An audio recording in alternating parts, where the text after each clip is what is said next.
بیان کرتے ہیں کتب کی کہ جس کے اندر زیادہ وضاحت کی گئی. سب سے پہلے کون ہے؟ المحدث الفاصل.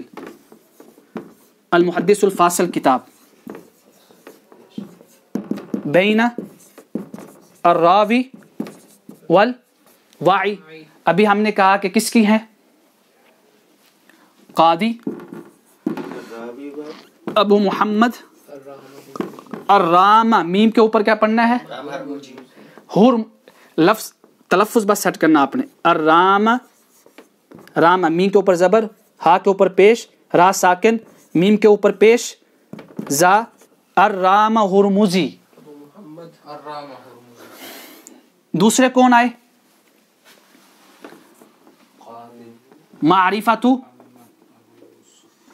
معرفت علوم الحدیث کس کی ہے؟ امام حاکم. امام متوفا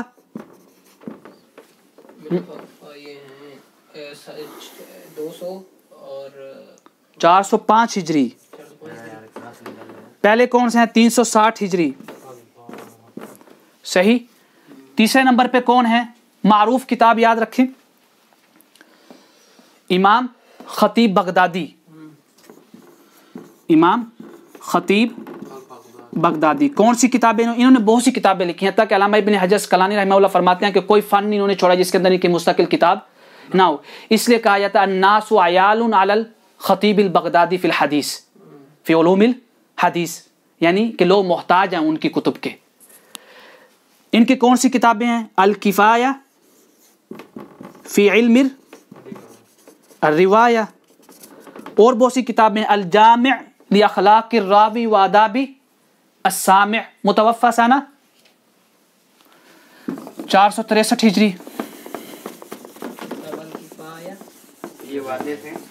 الکفایہ فی علم الروایہ. اور عروج کس کتاب پہ ہوا؟